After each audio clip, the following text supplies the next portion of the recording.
Et bien voilà, on peut terminer cette série d'exercices en débutant l'exercice 1 et 2 de notre école, des exercices préparatoires de Tuisho proposés par Maître Wang. Il y en a 15.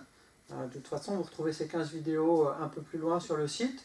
Moi, je vais juste vous faire découvrir pour l'instant le 1 et le 2 parce que c'est les plus connus, c'est vraiment ceux que tout le monde connaît au début, donc il faut les pratiquer bien sûr, ils ont tous des vertus différentes. Et ce sont des exercices qui se pratiquent à deux ou seul. Donc quand on les pratique seul, les deux premiers, on peut les joindre, on peut les juxtaposer et les enchaîner. Hein, à deux, ça sera différent. Mais là, dans le travail seul, on peut les enchaîner.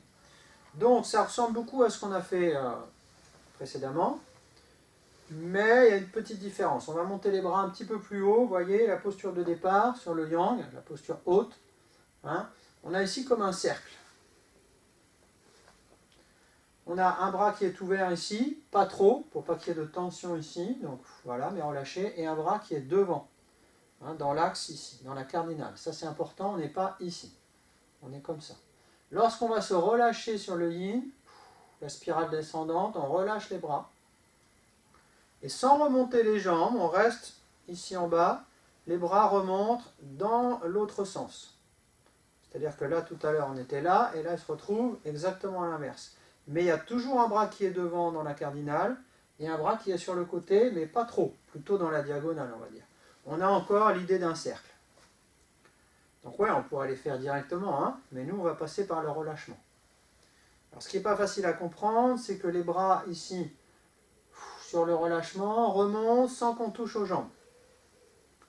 C'est ici, lorsqu'on va remonter vers la terre, sur le yang, que les bras vont d'abord se relâcher, puis remonter à nouveau pour retrouver la posture de départ. Donc deux positions.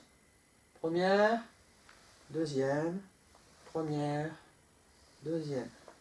Donc vers le haut, vers le bas, vers le haut, vers le bas. Yang, yin. Érigé, relâché.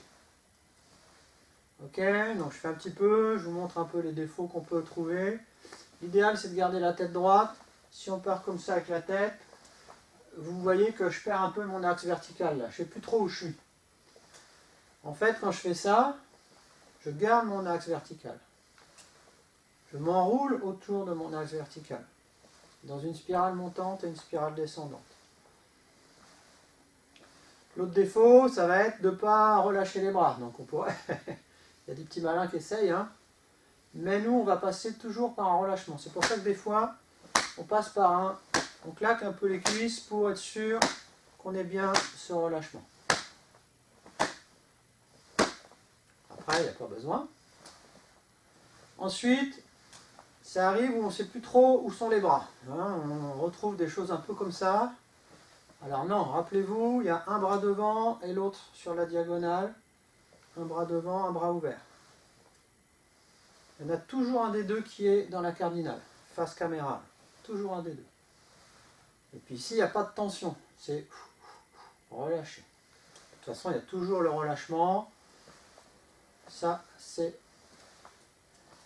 la condition sine qua non pour avoir un bon tai chi, un bon tuisho. Feng Song, l'axe, l'enracinement, l'alternance du yin et du yang. Attention, autre défaut, regardez bien mon genou, cette partie-là ici, le genou, il part en cacahuète. Le genou, il reste toujours dans l'axe du pied d'appui, pour sécuriser le genou. Si je suis là, j'ai tout mon poids de corps qui est supporté par mon genou. Et là, aïe aïe aïe. Si je suis là, mon poids de corps, il va descendre, il est supporté, même pas par mon pied, par la terre. Donc il n'y a pas de souci. Eh bien, je vous souhaite une bonne pratique.